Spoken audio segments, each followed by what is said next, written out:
Recently, The Chosen released a video of Dallas sharing his top 10 favorite scenes from The Chosen so far. And at the end of the video, he prompted, challenged, whatever you want to call it, fans to come up with their own top 10 list, either post in the comments or make their own video. So I decided to take on that challenge. So I'm going to be giving you my top 10 favorite scenes from The Chosen so far, along with some honorable mentions, because there are too many amazing, incredible scenes for me to just stop at 10. So I'm gonna go from season 1 through season 2 and so on, and then I'll do my honorable mentions. This scene really stuck out to me when I was thinking about my favorite scenes from season 3, specifically because it shows Jesus just being human. I grew up seeing a lot of different Bible projects, lots of different Jesus projects, and I had never seen a show that portrayed Jesus just being human and doing human things. This was the episode that really got me hooked on The Chosen. I had watched episodes 1 and 2, and they had plenty of amazing scenes of their own, but they felt kind of slow, and episode 3 really got me hooked on The Chosen. I was like, okay, it gets better. This is a show that I'm gonna keep watching.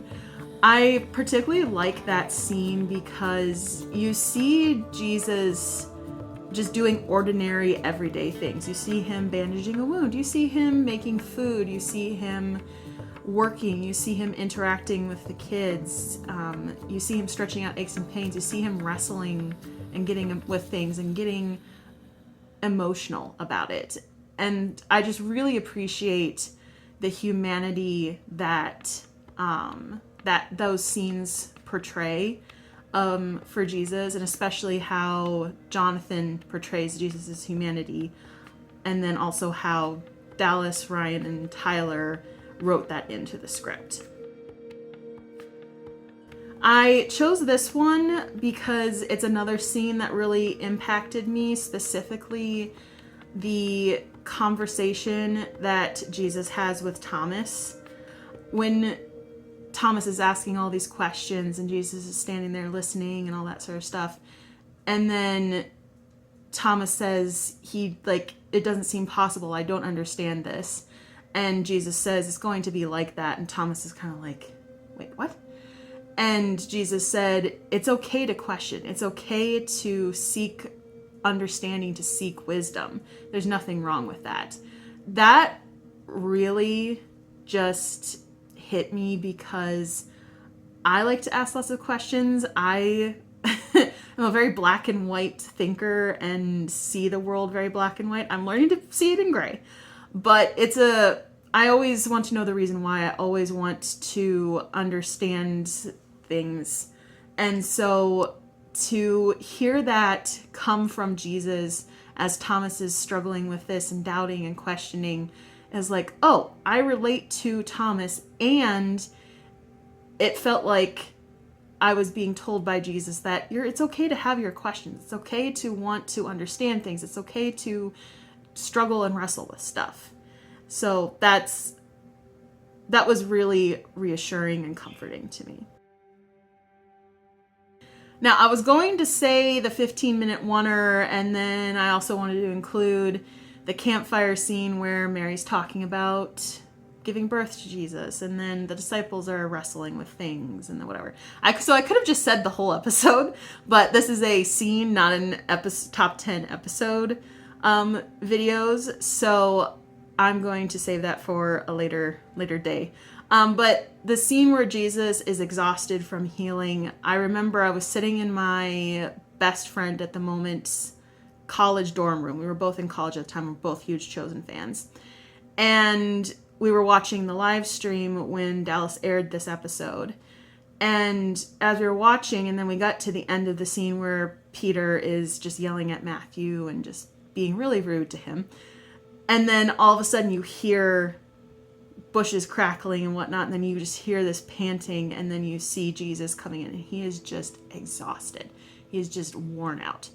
I immediately burst into tears. I was just sitting on her bed in her dorm room, and I just sobbing.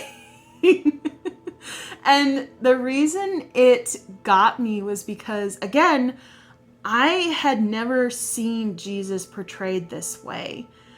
And it just really hit me as I'm seeing the disciples argue and just be really rude to each other, and they're wrestling with this, like, he's the Messiah, but he's not doing what we expected, and they're getting restless with each other, restless with the crowd, and just all this sort of stuff. And then Jesus comes in from doing what Jesus does best, healing and ministering to people, and you just see this shame wash over them. And then you also just realize how exhausted Jesus was, and they're not really doing anything to help. They had been helping, but then they got so caught up in their own disagreement, their own issues, and they forgot the reason that they were there. And so it was very convicting, but also just like opening my eyes to that's what it could have been like for Jesus, being exhausted at the end of a day of healing and ministering to people, but then convicting in that I do that. I get so focused on what other people are doing or what they're not doing or anything of that sort that I forget I'm supposed to be doing what Jesus is doing, which is helping people and being his hands and feet and ministering to them and sharing the good news with them. This scene, again, made me cry, really impactful to me. Made me cry. I was in Montana on a family vacation when this episode came out. And again, just extremely, extremely relatable. I'm sure we all have been in situations where we're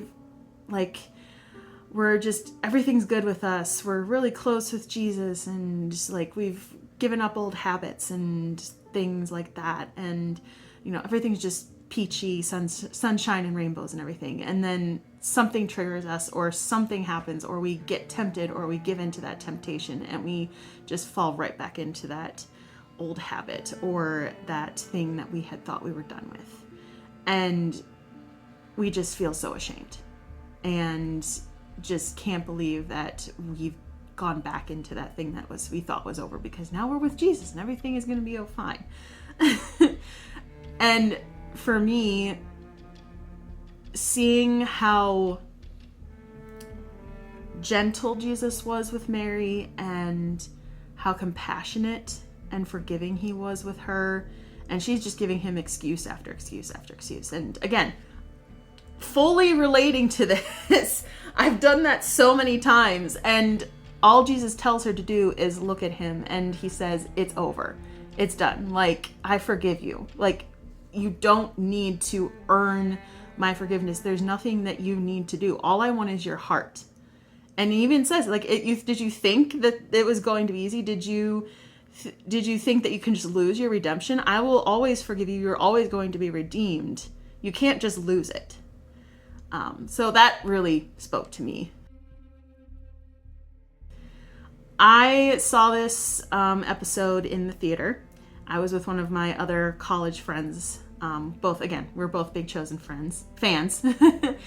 And I knew that this scene was coming because we had seen hints and glimpses of there was going to be some big scene between Jesus and little James where they have a really heavy conversation about why hasn't Jesus healed little James and his struggles and whatnot. And so I knew that this was coming, but I didn't realize how heavy and impactful it would be for me, at least. Specifically because I've struggled with a hormonal disorder since I was 13, possibly before that, but I was diagnosed with it at 13. I was diagnosed with PCOS. And being diagnosed with that at 13, it was really difficult. It came with a lot of anxiety, made me very scared, made me really mad, it made me really upset. And I would ask God, like, why? Why did you allow this to happen to me? Why am I struggling with this? You know, all the questions that little James had been asking. And like, why haven't you healed me? And all that sort of stuff. There have been countless nights of crying in bed, crying in the shower, angry prayers in my prayer journal, crying in the car on the way to work. all sorts of stuff. And so to see little James ask similar questions that I have asked, and then to hear Jesus's response to that, again, it was instant tears in the theater. I just lost it, because basically Jesus's response to little James was literally like Jesus was speaking to me. I even, after the episode came out on the app, I went in and I transcribed the whole conversation, and I tweaked a few things and edited a few things and made it so that was like Jesus was saying this stuff to me, and it was applying to my situation and my issues. And it was so healing, and just basically an answer to so many prayers that I have prayed. And I know it was an answer to prayer and impacted so many other people, friends of mine who have been struggling with similar "why haven't you healed me" questions and issues. And it's probably in my, like, probably even the number one spot of my top 10 scenes from The Chosen so far. Now, this scene is from the last episode, the season finale of season 3, and it is like the very last part of the episode. Now, I also saw this episode in theaters, and for so long, since episode 1 of season 1, and ever since I had discovered The Chosen, Dallas, in almost every single live stream when he would take questions, or when he'd do Facebook Lives, or when he responded in comments, or when somebody would post about stories that they hoped to see in The Chosen on the Chosen fan page on Facebook, and they would mention walking on the water, Dallas would always say, like, nope, we're not going to do that. It doesn't fit. There's no way we could do it. It's going to be too distracting with all the special effects and, you know, blah, blah, blah, blah, blah. And he's like, no, you're not going to see that story. And then we get to episode 8 of season 3. And I'm in the theater. And I'm so embarrassed, but I'm also not embarrassed by my behavior. But just listen. And all of a sudden I see storm clouds in some of the scenes. I'm like, huh? And I know my Bible stories. I know that after the feeding of the 5,000 is when Jesus walks on the water. And I'm seeing storm clouds. I'm like, is this what I think it is? But I just keep watching, and I'm like, no, that's just the what the sky looked like on the day that they were filming. That was just a coincidence. And then we get to after feeding of the 5,000, and Jesus is saying, I'm gonna go pray.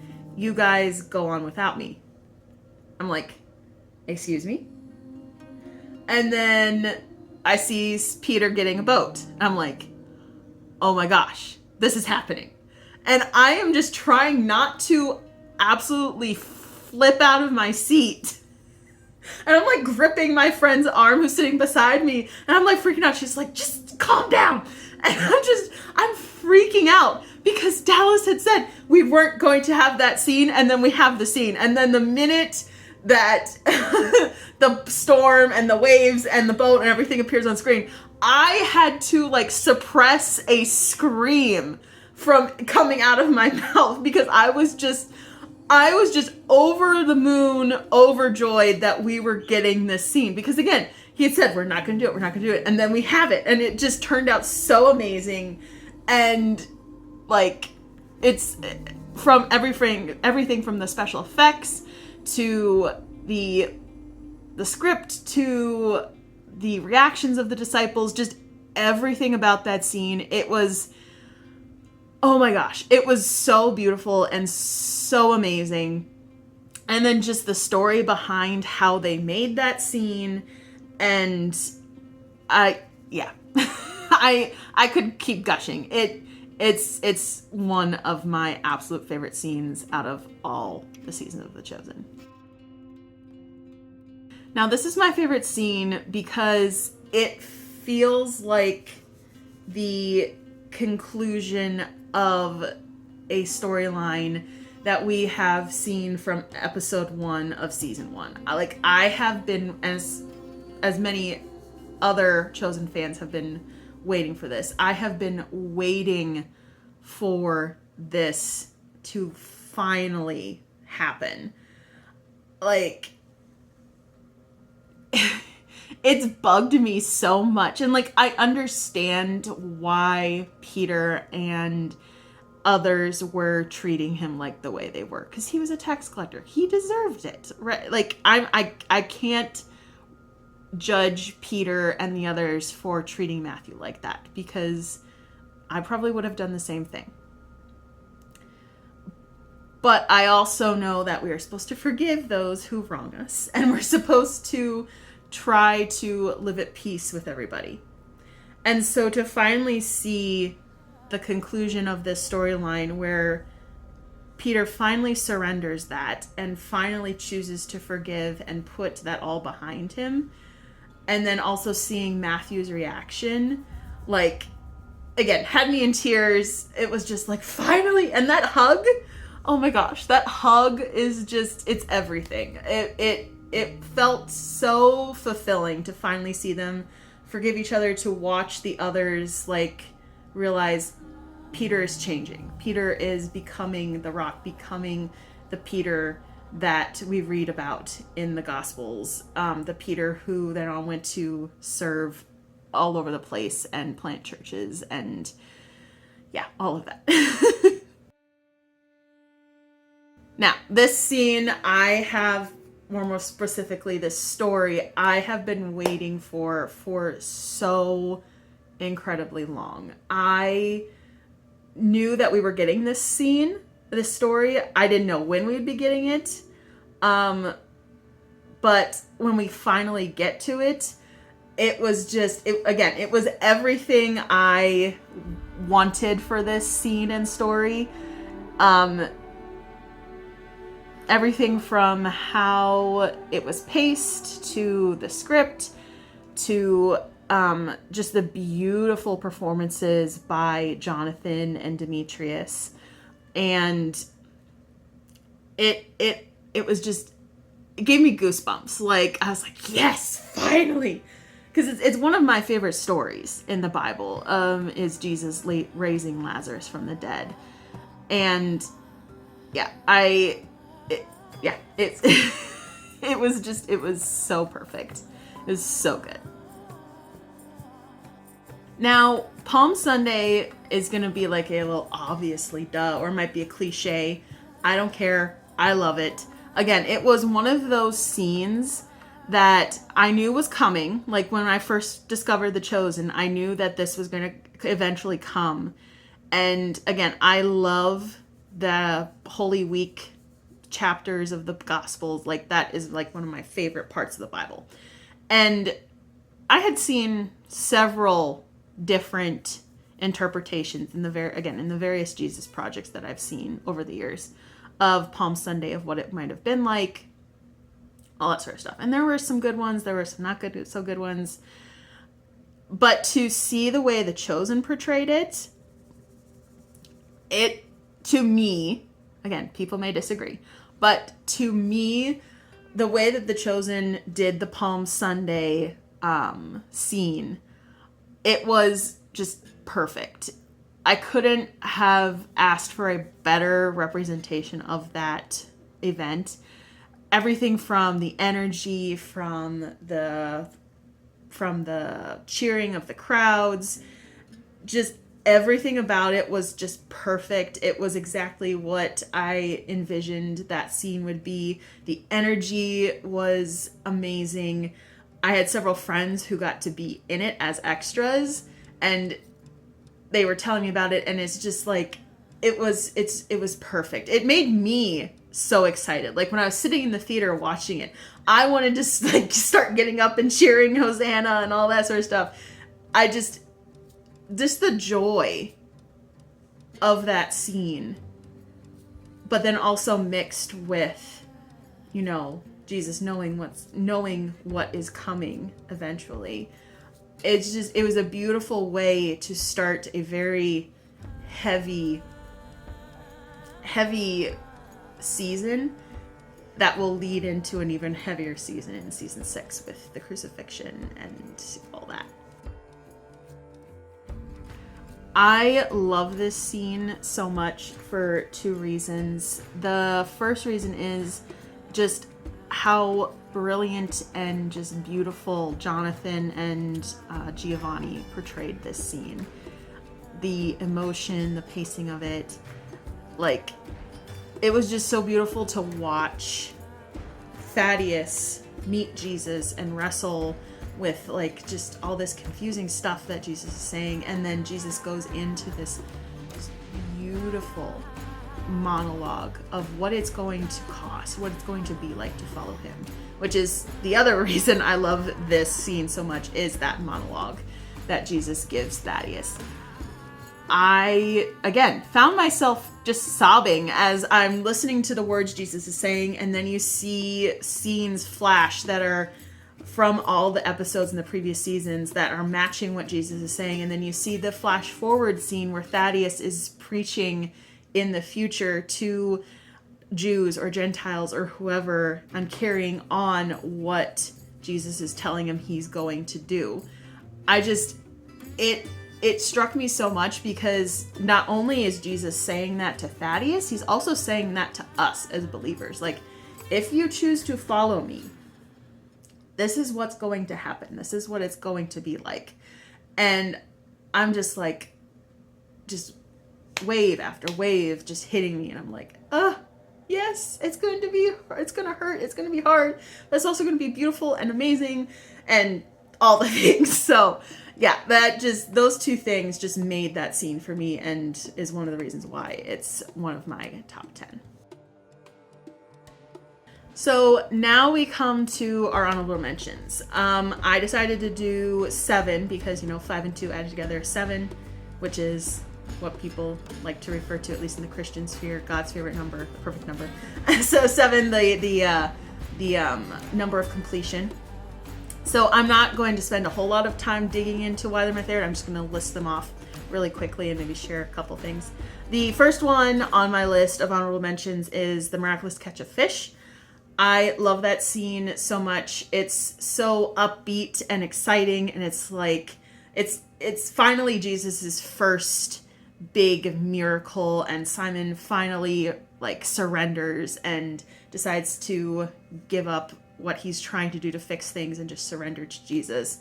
And just like watching like John and James and Andrew and Peter and Zebedee, just their reactions, and then just the music. It's still one of my favorite pieces from the Chosen soundtrack. And then just watching Jesus react to it and the joy on his face, and then watching Thaddeus and little James and Mary Magdalene react to it. It just makes me smile so much every time I see it. Second honorable mention is the flash forward that we get in episode 1 of season 2, both at the beginning of episode 1 and the end of episode 1. I had predicted that they were going to do this based off one singular photo that they shared from set. And funny little story that I'll try not to make too long. They had shared that set photo, and it was of John, and it was kind of dark and you couldn't see a lot. So I edited it and brightened it up so I could see more. And I could tell by his beard, because he has a fuller beard and whatnot. And then his costume looks a little different, and he's writing something down.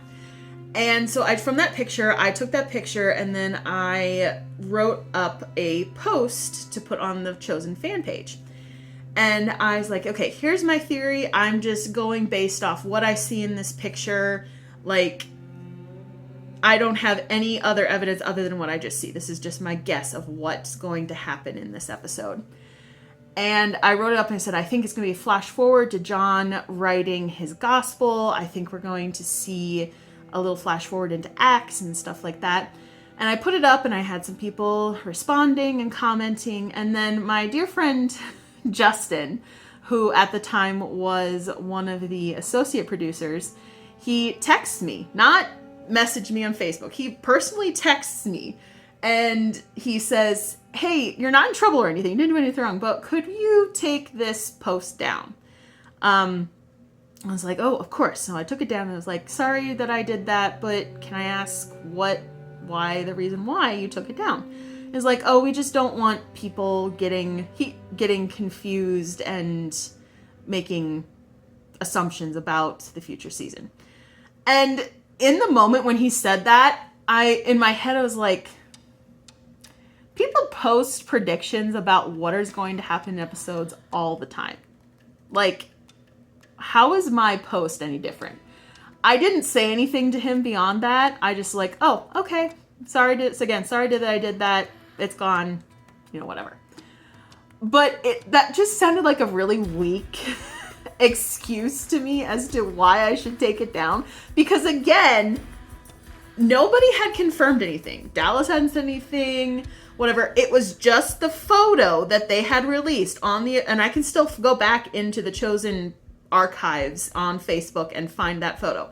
It was just a photo. I had brightened it up and written my prediction. Nobody had said anything. And so in my mind, I'm like, I probably hit the nail on the head with that one, because why would they ask me to take it down if they had released these photos and people post guesses on it, all guesses as to what scenes we'll be getting all the time.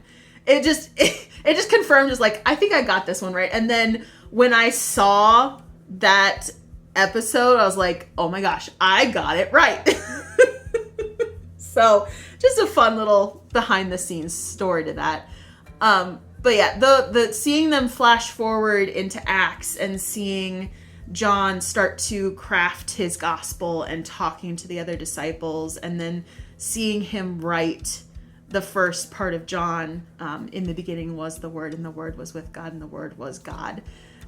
And I'm going to start crying if I keep talking about it, but it gives me chills, and it just, again, makes me really happy when I watch it. Another scene that I really, really love is Nicodemus and Jesus' discussion at night. Just, again, one of my favorite scenes from the Gospels. Again, from that little scene comes one of the most, if not the most famous Bible verse in all history, I'm going to say. That's just me saying that. John 3:16, for God so loved the world that he gave his one and only son, that whoever believes in him shall not perish but have eternal life.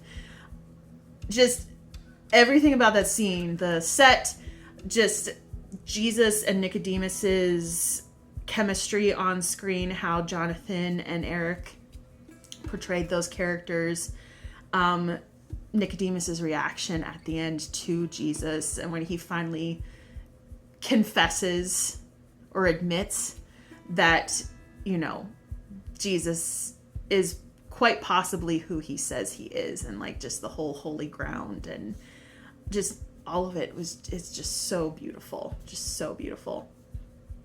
Another favorite scene for honorable mentions is Feeding of the 5,000. Not only because it just looks amazing on screen, but also because I got to be a part of it.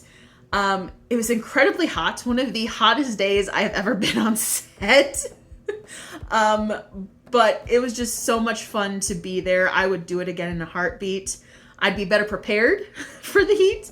But again, the energy on set that day, and just how everybody, even though it was extremely hot, we were all just making sure we took care of each other.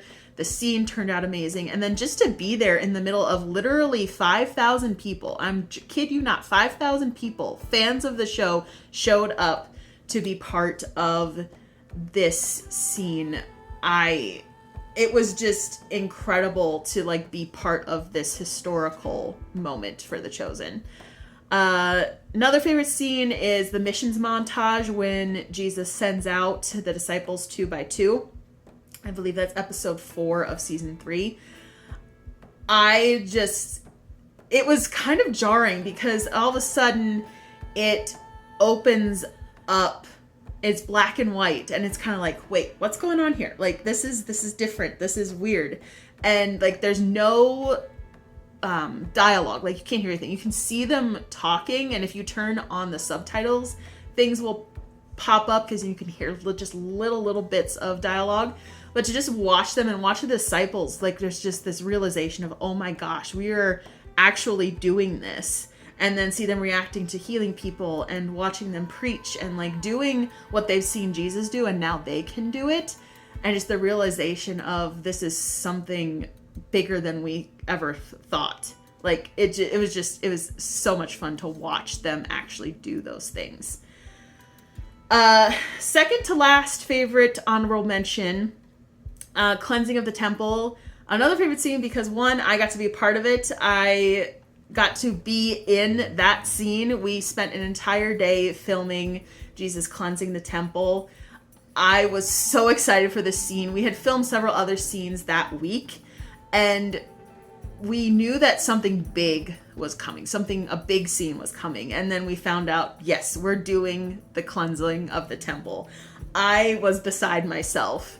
I have never felt more guilty for something I never did. Having Jonathan as Jesus crack his whip at you and then also yell and scream at you and say, get out of my father's house, and like all these sorts of things, like in my head, I just kept thinking, I'm sorry. I will never do that again. Like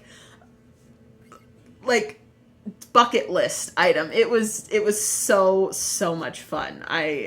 Top highlight moment for times on set for sure. And then my last honorable mention is Gethsemane, episode 8 of season 5. Just the whole, from when they get to Gethsemane to right when Jesus is betrayed by Judas and the episode ends. I didn't know what that scene, those collections of scenes were going to look like. I had ideas. I knew that it was going to include, what we see in scripture of the 3 different times Jesus finds the disciples sleeping, him wrestling with just what is to come.